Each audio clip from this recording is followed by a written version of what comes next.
खूनी कुआं। सीमा गर्मियों की छुट्टियों में अपनी नानी के गांव आई थी। सीमा नानी के घर पहुंचने के बाद अपनी नानी के पैर छूती है और उनसे आशीर्वाद लेती है। तभी उसकी नानी उससे कहती है, इतनी बड़ी हो गई मेरी सीमा, चल जल्दी से हाथ मुंह धो ले, मैं तेरे लिए खाना लगा देती हूँ। भूख लगी होगी ना? हाँ नानी, भूख तो लग रही है मुझे, आपके हाथ के बने हुए पीले दाल और चावल खाने की। कितना टाइम हो गया है मुझे आपके हाथ का बना हुआ दाल चावल खाए हुए। तू तो नौकरी में व्यस्त थी, तो तुझे कहाँ से टाइम मिलेगा अपनी नानी के लिए? और जब इतने टाइम बाद आई है तो ज्यादा टाइम के लिए रुक कर जाएगी तू। हाँ नानी, इस बार पूरे 2 महीने के लिए आई हूँ। सीमा की नानी अंदर जाकर उसके लिए खाना बनाने लगती है। सीमा कमरे में अकेली होती है। तभी उसे किसी औरत के रोने की आवाज सुनाई देती है। वो कभी खिड़की से बाहर झांकती है तो कभी दरवाजे से बाहर झांकती है। उसे समझ में नहीं आ रहा होता है कि आखिर रो कौन रहा है। तभी नानी खाना लेकर आ जाती है। वो अपनी नानी से कहती है, नानी, कोई औरत रो रही है क्या? मैं जब से यहाँ आई हूँ तब से मुझे यहाँ किसी औरत की रोने की आवाज आ रही है। हे भगवान, कहीं ये वही तो नहीं? बोलो ना नानी। अरे कोई नहीं रो रहा, ये तेरे मन का वहम है।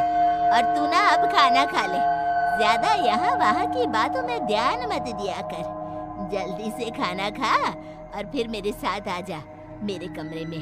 दोनों बैठकर खूब सारी बातें करेंगे।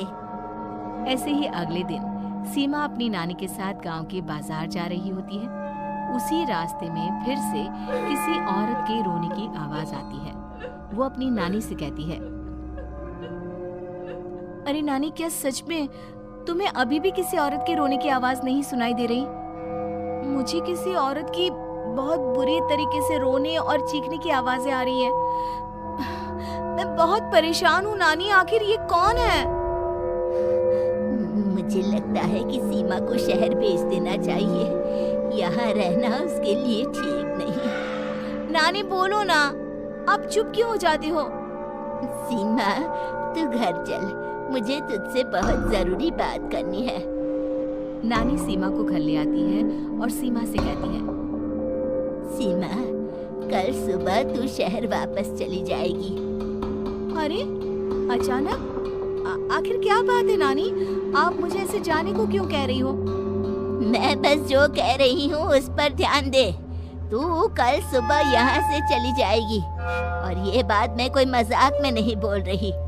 तू कल जाएगी तो मतलब जाएगी। अरे नानी, चली जाऊंगी मैं, ठीक है, पर आखिर बात क्या है ये तो बता दो। मम्मी से कोई बात हुई है या फिर मुझसे कोई गलती हुई है जो तुम मुझे अचानक से जाने के लिए बोल रही हो?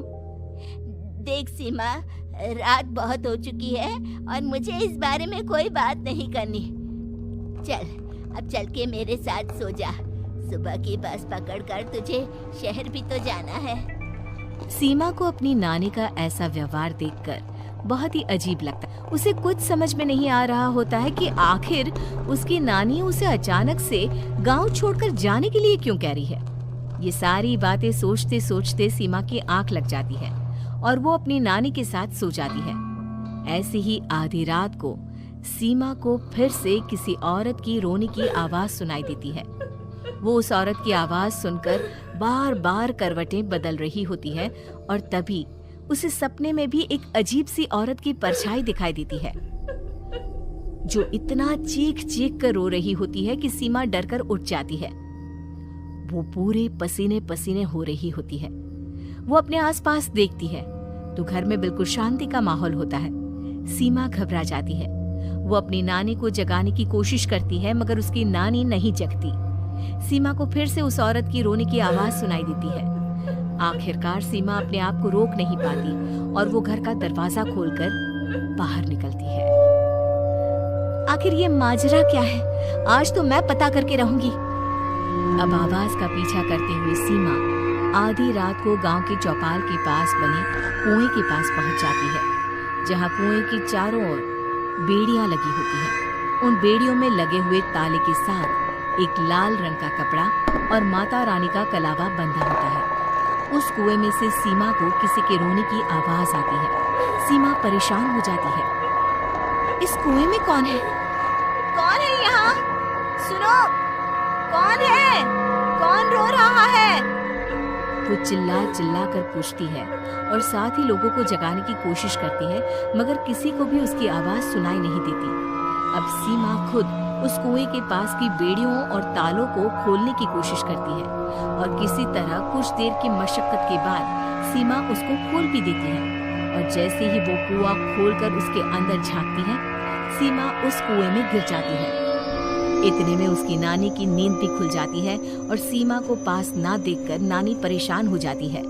नानी घबराकर पूरे घर में उसे ढूंढने की कोशिश करती है, जिसके बाद उसकी नानी और सभी लोग उस खूनी कुएं के पास जाते हैं और सीमा की नानी कुएं के पास खड़ी होती है। सभी गांव वालों और सीमा की नानी को सीमा के चिल्लाने की आवाज आती है, बचाओ, कोई मुझे बचाओ। मेरी बच्ची, हम आ गए, हम तुझे बचा लेंगे।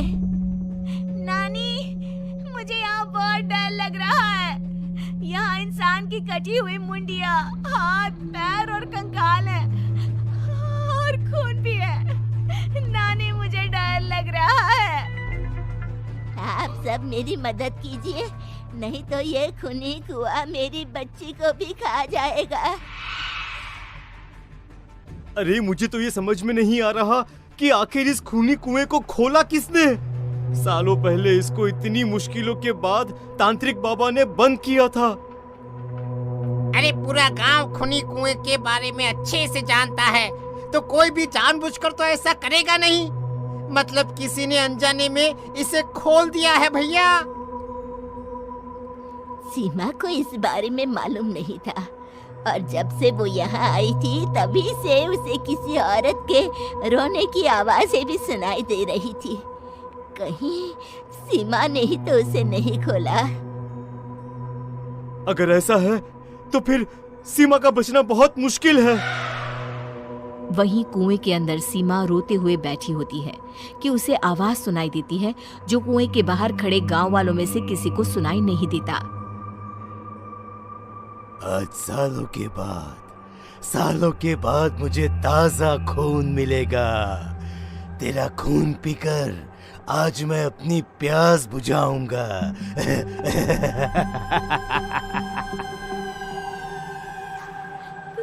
कौन है? कौन है? मत मारो प्लीज, मुझे जाने दो प्लीज। मैंने किसी का क्या बिगाड़ा है? वो तुझे मरने के बाद पता चल ही जाएगा। जितने में गांव वाले और सीमा की नानी कुछ सोच पाते, उतने में उन्हें सीमा के चिल्लाने की आवाज आती है और अगले ही पल सब शांत हो जाता है। क्या हुआ? सीमा, मेरी बेटी। माफ करना बहन, लेकिन अब सीमा वापस नहीं आएगी। हमें एक बार फिर से कुएं को बंद करना होगा। गांव वाले तभी तांत्रिक को बुलाकर लाते हैं। एक बार फिर अपनी शक्ति से तांत्रिक बाबा उस कुएं को हमेशा हमेशा के लिए बंद कर देते हैं और वहां एक बोर्ड लगा दिया जाता है कि यहाँ आना मना है।